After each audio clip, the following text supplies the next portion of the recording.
Hello friends, मैं अतनु आप लोगों के सामने फिर से आ गया एक बहुत ही ज़्यादा इजी लैंडस्केप लेकर।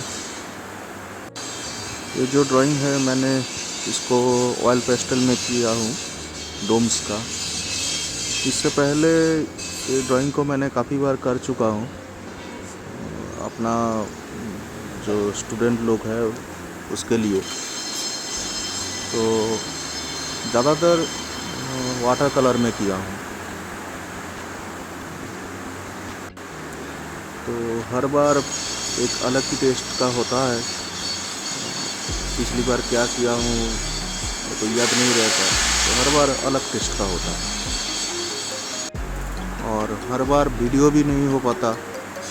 एक बार मैंने वाटर कलर का वीडियो किया हूँ, इसी चैनल पे वो वीडियो है, उसका लिंक डिस्क्रिप्शन में दे दूँगा, आप लोग देख सकते हो।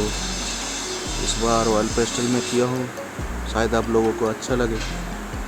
देखो, बहुत ही ज़्यादा सिंपल और इजी है, ज़्यादा टफ नहीं है। बाकी आप लोगों को अच्छा लगे तो वीडियो को लाइक, शेयर और सब्सक्राइब करना। Thank you.